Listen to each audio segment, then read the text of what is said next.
I'd had enough of the fast-paced, noise-filled city life, and fishing had always been my way of clearing my head. The peace of casting a line into still water, the quiet anticipation as I waited for the first nibble, it was the only thing that ever really calmed me. So, when I moved back to my hometown, one of the first things I did was visit this pond I used to go to when I was younger. This pond wasn't a place everyone knew about. It was tucked away deep in the woods, a good half-hour walk from the nearest road. You had to know where to find it. Growing up, it had been a secret spot for a handful of locals, the kind of place people went when they wanted to be left alone. It wasn't big, just a small body of water surrounded by dense trees. Quiet, serene. At least, that's how it used to feel. That particular afternoon, I decided to head out to the pond alone. I didn't tell anyone where I was going. I didn't need to.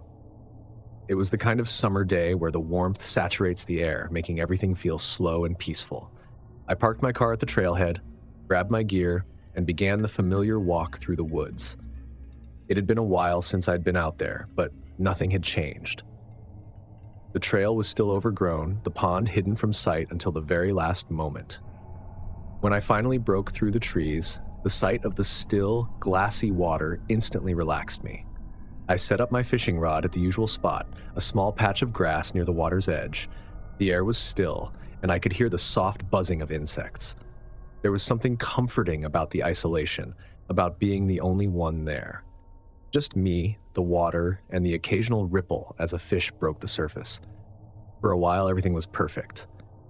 I cast my line, settled into my chair, and let my mind wander as I waited for a bite. I wasn't in a rush. I didn't care if I caught anything. It was the solitude I was after. It must have been about an hour later when I first noticed him. At first, it was just a shadow at the far end of the pond, barely noticeable through the haze of the afternoon sun. I squinted, trying to make out the figure, but whoever it was didn't seem to be in any hurry. They were moving slowly, almost aimlessly, in a small boat drifting toward my side of the pond. Now, that pond was small, maybe too small for a boat. It was one of those cheap plastic ones you'd find at a big box store, the kind people use for small lakes or backyard ponds. I'd never seen anyone else out there with a boat before. Most people just fished from the shore. I tried not to think much of it. Maybe he was new to the area, someone who had found the spot the same way I had years ago. Still, something about the way he moved, the way he floated closer, unsettled me. He didn't seem to be fishing, no gear, no rods, just him and the boat slowly drifting across the water. And as he got closer, I could make out more details. The man was older than me, maybe in his late 40s or early 50s.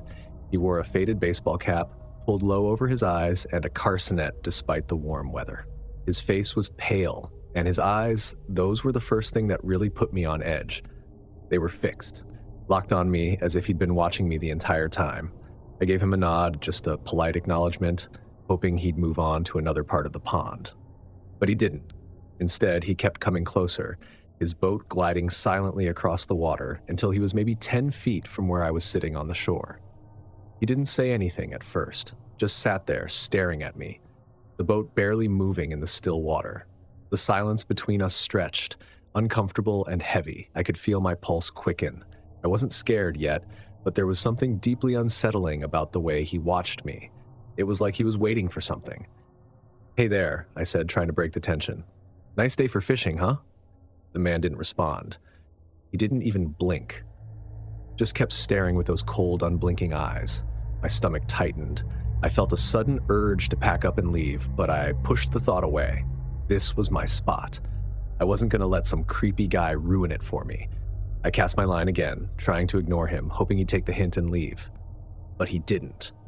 Minutes passed, the only sound the soft lapping of water against the shore. The man stayed in his boat, unmoving, his eyes never leaving me. I could feel his gaze like a weight pressing down on me, making it hard to concentrate on anything else. I don't know how long we sat there like that, me pretending to fish, him just watching. But after what felt like an eternity, the man finally spoke. "I can't let you leave." The words hit me like a punch to the gut. At first, I thought I'd misheard him. I turned to face him.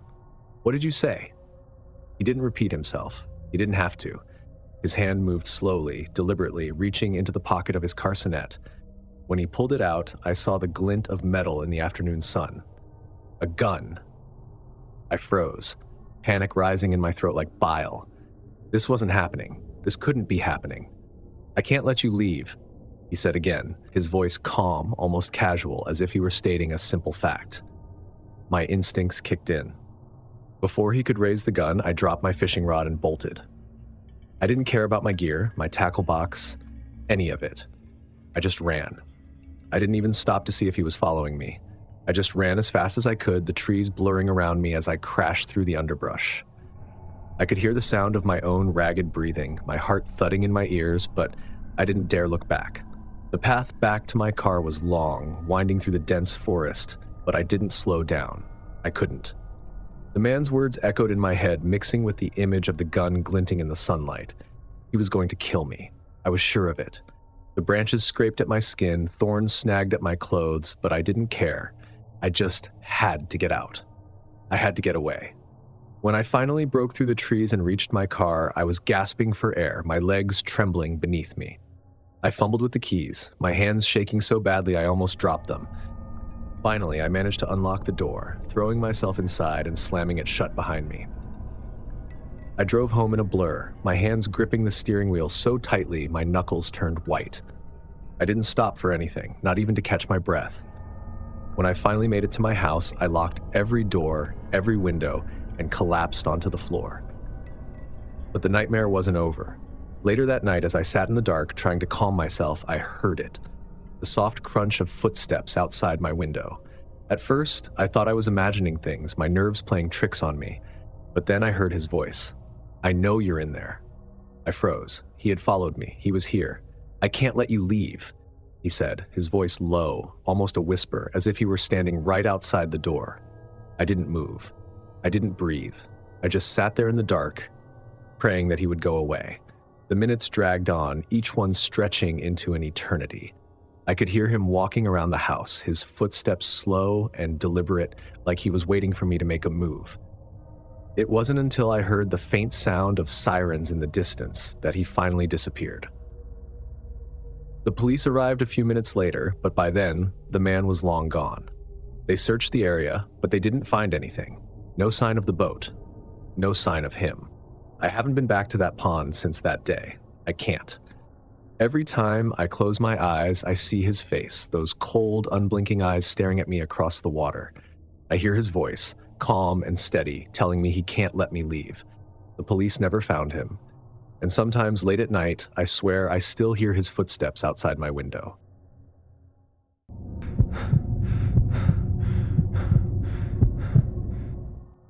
Spending time fishing with Carson was always an event to anticipate. Carson isn't just my brother-in-law, he is also one of my best friends. When he bought that boat, a sleek, luxurious beauty he'd been saving up for years, we all knew we had to break it in properly. That's how we ended up planning a 3-day fishing trip, a sort of guy's weekend away from everything. A few friends, some beers, and plenty of fish to catch. It was the perfect plan. I'd been on the boat with Carson a few times before, but this trip felt different.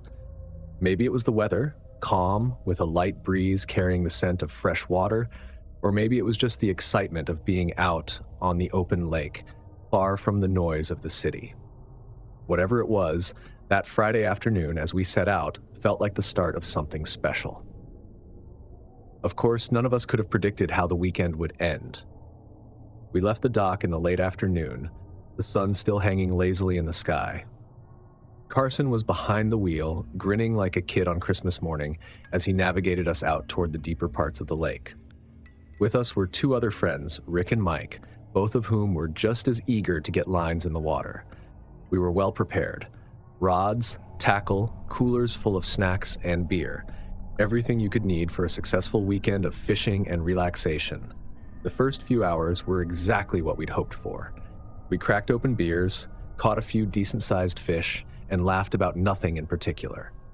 The water was calm, the sky clear. There wasn't another boat in sight. It felt like we had the whole lake to ourselves. By the time the sun started to set, we'd anchored the boat in a quiet cove, deciding to spend the night there.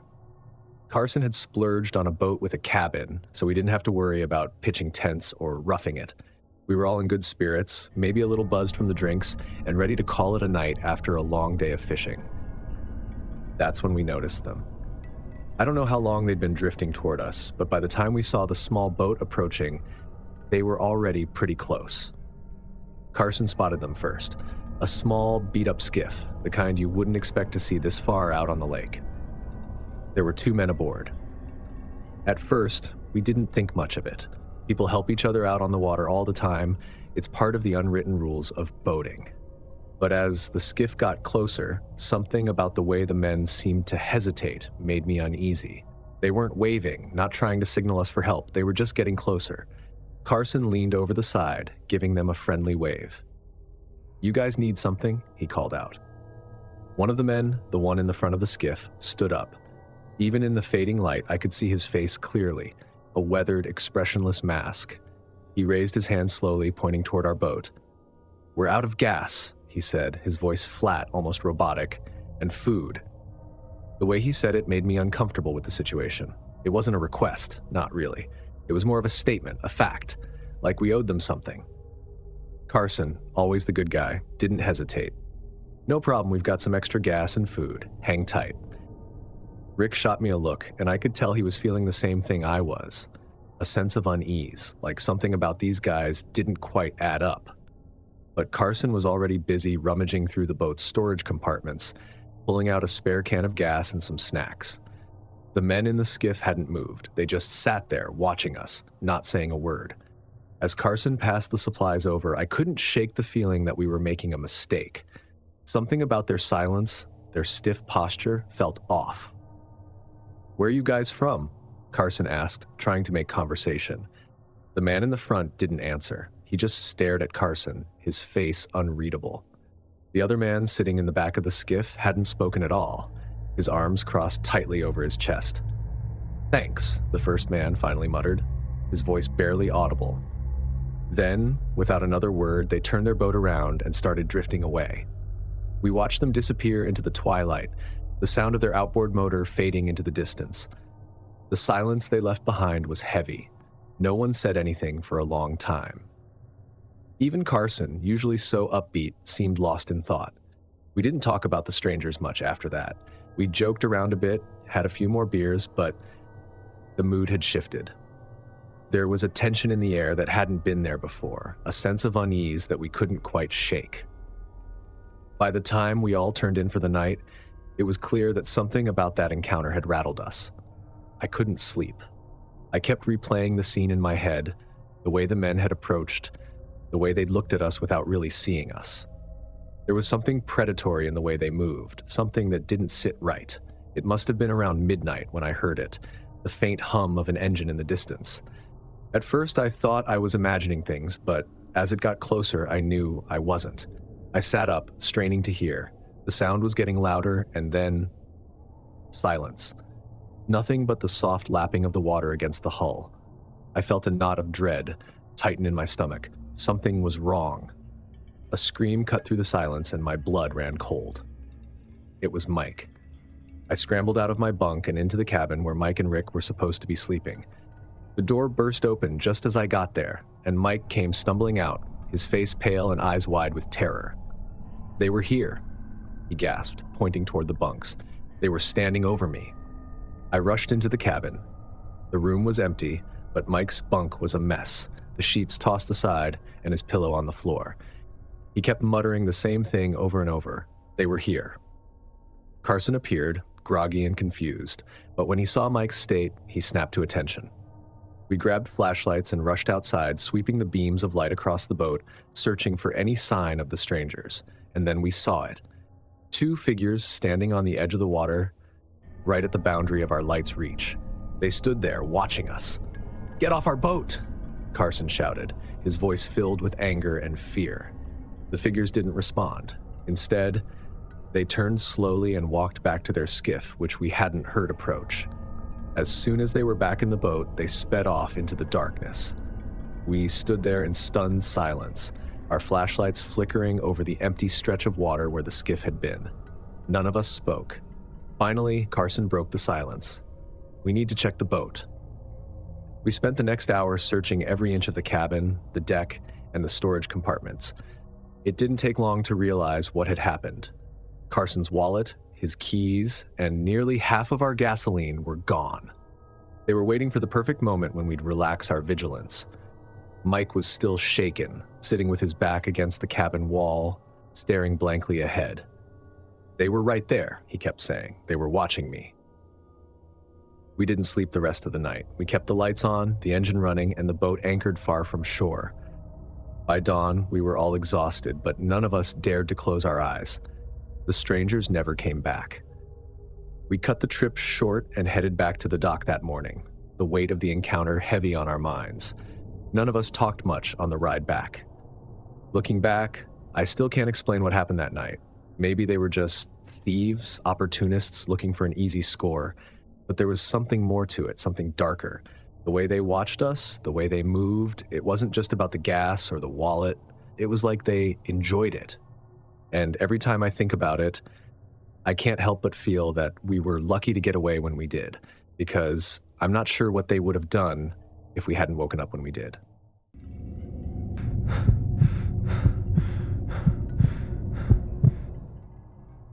I used to love going fishing with my grandfather. He was 84, but still as sharp as ever, and fishing had been a part of his life for as long as I could remember. He knew every secret spot in the county, every hidden lake and quiet stream where the fish practically jumped into your boat. His stories about his fishing adventures were always filled with humor and wisdom, and even at his age, he never missed a chance to pass on a lesson or two. But there was one lake he'd never taken me to before. It was remote, hidden deep in the woods. I'd heard him mention it a few times over the years, but he never said much about it. The one time I asked why he didn't fish there anymore, he gave me a strange look and quickly changed the subject. I figured it was just an old man's superstition or maybe some bad memory tied to the place. So when he suggested we head out to that lake one summer afternoon, I was surprised. He didn't offer any explanation, just said we should go, it's been a long time. I agreed, thinking it would be like any other fishing trip. But now, looking back, I wish I had pressed him for more details. I wish I had asked why he'd avoided that place for so long, because something was wrong with that lake. Something dark and unnatural. The day we went was perfect, at least at first. The sky was clear, the sun warm but not overbearing, and the air filled with the scent of pine and earth. My grandfather and I packed our gear, grabbed some sandwiches, and made the drive to the edge of the woods. From there, it was a short walk to the lake, though short might be generous given the overgrown trail we had to navigate. The path was rough, like it hadn't been used in years, with thorny bushes and twisted roots making every step a challenge. "This place has been forgotten," my grandfather said quietly as we walked. There was a sadness in his voice, something I hadn't heard before. As we broke through the last of the trees, the lake came into view. It was smaller than I'd imagined, more of a pond, really. The water was dark and still, reflecting the surrounding trees like a black mirror. There were no birds, no insects buzzing, just silence. I tried to shake off the weird feeling creeping up my spine. It was just a lake, I told myself. An old, forgotten lake, sure, but nothing out of the ordinary. We launched the small rowboat my grandfather had stashed nearby, and within minutes we were out on the water. I paddled us to the center, the oars cutting through the water with an eerie quietness. My grandfather didn't say much, which was odd. Usually he'd be talking nonstop, telling stories about the fish he'd caught or giving advice on how to cast just right. But today, he was silent, his gaze fixed on the water. I should have known something was off when we reached the middle of the lake. My grandfather didn't cast his line right away. Instead, he leaned forward in the boat, his eyes locked on the water's surface like he was looking for something. His face was pale, almost sickly, and his hands trembled slightly as he gripped the edge of the boat. "Grandpa?" I asked, trying to break the silence. "You okay?" He didn't answer right away, just kept staring at the water, his breathing shallow and uneven. Finally, after what felt like an eternity, he muttered, "It's still here." I frowned. "What's still here?" He didn't respond. Instead, he grabbed his fishing rod and cast his line into the water. I watched him for a moment, my gut telling me something was seriously wrong, but I didn't know how to ask. So I cast my line too, trying to push away the unease that had settled over me. It wasn't long before the first fish bit, but I barely noticed. My focus was on my grandfather, who had gone completely still. His fishing rod lay across his lap, forgotten, as he leaned even further over the side of the boat, his eyes wide and unblinking. "Grandpa?" I called again, louder this time. He didn't move. Slowly, I turned to look at the water where he was staring. At first, I didn't see anything, just the dark, glassy surface of the lake, still as death. But then, as I leaned closer, something shifted beneath the water. A ripple, subtle but undeniable, broke the stillness, and that's when I saw it, a face. It was just under the surface, distorted by the ripples but unmistakably human. Pale, lifeless eyes stared up at me from the depths, the skin unnaturally smooth and colorless. The face hovered there for a moment, just long enough for me to question if I was really seeing it, before it disappeared into the darkness below. My heart slammed against my ribs. I jerked back, nearly tipping the boat in my panic. "Did you see that?" I gasped, my voice shaky. My grandfather finally looked at me, his face drained of color. "We need to go," he said. "Now." I didn't argue. The terror in my grandfather's voice was enough to send me scrambling for the oars. My grandfather didn't take his eyes off the water the entire time. He sat rigid in the boat, his hands gripping the sides tightly. Every few seconds, he would look over the edge as if expecting the face to reappear at any moment. We made it back to shore in record time. The moment the boat scraped against the rocks, my grandfather climbed out, moving faster than I'd seen him move in years. I followed close behind as I hauled the boat onto the shore. Once we were back on solid ground, my grandfather collapsed onto the nearest tree stump, his body shaking. He didn't speak for a long time, just sat there staring out at the lake with haunted eyes. I sat down next to him, my own hands trembling as I tried to process that disturbing scene. "What the hell was that?" I finally asked. For a long time, my grandfather didn't answer. When he finally spoke, his voice was low, filled with a sadness I'd never heard from him before. "That lake, it's cursed," he said. "I used to come here all the time when I was younger. It was my favorite spot. But one day I saw something. Something in the water. A face, just like you saw today. I felt my stomach drop. What happened? I thought it was a trick of the light, but then, a few weeks later, one of the local boys went missing. They found his boat, but not him. People said he must have drowned, but I knew better. I knew it had taken him." "It?" I echoed. "The thing in the water," he said. "It's not natural. It waits, watching, until someone gets too close, and then it pulls them under." I stared at him, my heart racing. "Why didn't you tell me?" He shook his head, his eyes filled with regret. "I didn't want to believe it. I thought maybe I'd imagined it all those years ago. But now I know it's real." We sat there in silence for a long time, the weight of his words settling over us like a shroud. We never went back to that lake. In fact, my grandfather never spoke about it again after that day. It was like he'd buried the memory deep inside, refusing to acknowledge what he'd seen. But I couldn't forget. The image of that face staring up at me from beneath the water haunted my dreams for weeks. I tried to tell myself it was just a hallucination, but deep down, I knew better. I'd seen it, and so had my grandfather. Something was in that lake. Something old, something evil. And I have no doubt that it's still there, waiting.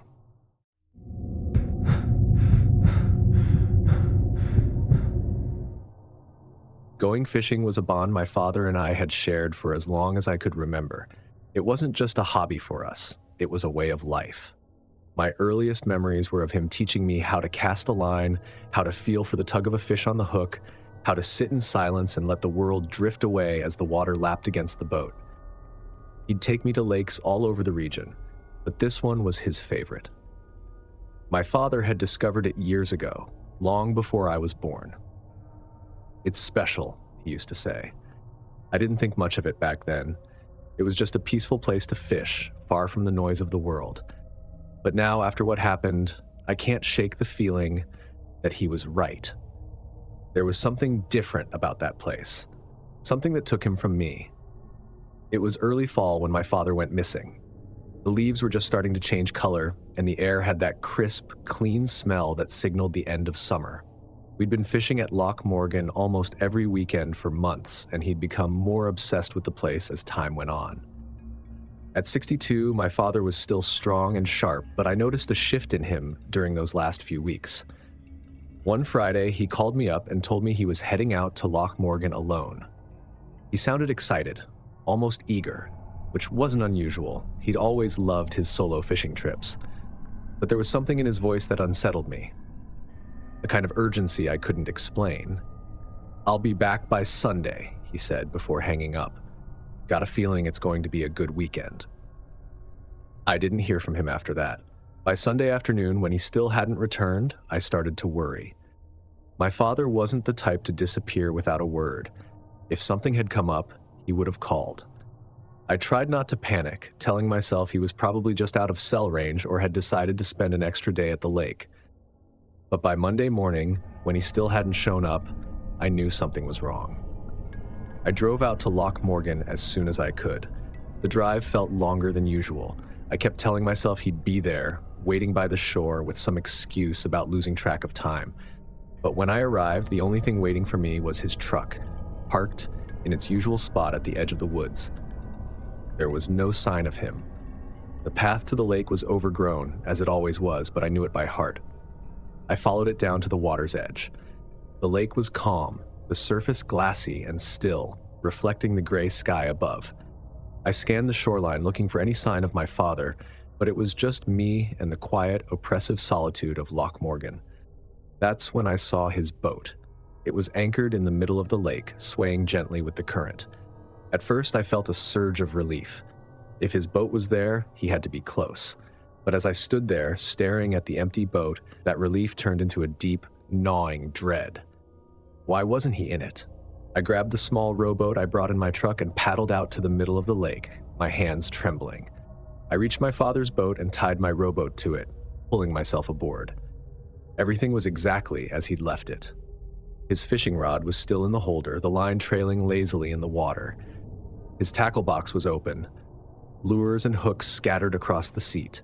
There was a half-eaten sandwich sitting on the bench beside it, as if he'd just stepped away for a moment and would be back any second. But he wasn't. I called out his name, my voice echoing across the lake, but there was no answer. Just the eerie stillness of the water. I don't know how long I stayed there, calling for him, hoping he'd suddenly appear from the woods or swim up from the depths. But as the hours passed, I started to feel watched. The kind of feeling you get when someone's standing behind you. I turned around more than once, expecting to see my father emerging from the trees, but there was nothing. Just the empty shoreline and the dark, still water. I leaned over the side, staring down into the water. It was too dark to see much, just the vague outline of the boat's shadow beneath me. But as I stared, I could have sworn I saw something. A flicker of movement, a shape just out of reach, too deep to make out clearly. And then it was gone. I pulled back. I knew I needed to leave. I needed to get back to shore and call for help. But something kept me there, frozen in place, staring down into the water, waiting for, I don't even know what. My mind was racing with questions. Where was my father? Had he fallen overboard? Was he still down there, trapped beneath the water? I grabbed the oars and started rowing back to shore. I couldn't shake the feeling that something was following me. Something lurking just beneath the surface, hidden in the dark waters of Loch Morgan. By the time I made it back to shore, the sun was starting to set. I ran back to my car and called the authorities. I tried to explain what had happened. A search team arrived within hours, combing the woods and dragging the lake, but they found nothing. No sign of my father, no sign of a struggle, just his empty boat, floating in the middle of the lake. They questioned me for hours, asking if there was any chance my father had simply wandered off or gotten lost. But I knew better. My father didn't get lost. He knew Loch Morgan like the back of his hand. If he'd gone missing, something had taken him. But no one believed me. Weeks passed, and the search for my father was called off. They ruled it an accidental drowning, said he must have fallen into the lake and been carried away by the current. But I knew they were wrong. There was no current in Loch Morgan. The water was too still, too dead. And then the dreams started. At first, they were just flashes, images of the lake, my father's boat, the dark water. But over time, they became more vivid, more real. I'd see him, standing on the shore, calling out to me, his voice distant and hollow. Or I'd be out on the lake, rowing toward his empty boat, only to look down and see his face staring up at me from beneath the water, his eyes wide with terror. I started visiting Loch Morgan more frequently, despite the warnings from my friends and family. I'd sit on the shore for hours, just staring out at the water, waiting for some sign of him. I became obsessed with finding out what had happened to him, convinced that the lake held the answers. And then, one night, I heard his voice. It was late, long after sunset, and I was sitting by the shore, the lake dark and still as ever. I'd been dozing off when I heard it, a faint, desperate cry echoing across the water. Help me. I bolted upright. It was my father's voice, weak and broken, like he was calling from somewhere far away. Help me. I grabbed a flashlight and stumbled to the water's edge, shining the beam across the surface. At first, there was nothing, just the reflection of the moon on the still water. But then I saw it. His boat. It was drifting toward me slowly, as if being pulled by some unseen force. And standing in the middle of it was my father. He looked just as he had the last time I'd seen him, dressed in his fishing gear, his face pale and drawn. But there was something wrong with him. His eyes were empty, hollow, like he wasn't really there. Help me, he whispered again, his voice barely more than a breath. I took a step back. This wasn't real. It couldn't be real. But as the boat drifted closer, I felt a cold dread settle over me, a deep primal fear I couldn't explain. And then, just as the boat reached the shore, he vanished. I don't remember much after that. The next thing I knew, I was back in my car, speeding away from Loch Morgan as fast as I could. I haven't been back since. I can't. But the lake still haunts me. I still hear his voice in my dreams, calling out to me from the water, begging for help I can't give. And sometimes when I'm alone, I feel that same presence, that same cold, watchful gaze, like the lake is still with me, even now. I'll never know what happened to my father. Maybe he really did drown. Maybe he's still out there, lost beneath the water. But one thing is certain, Loch Morgan is not just a lake. There's something lurking in its depths, something that doesn't let go.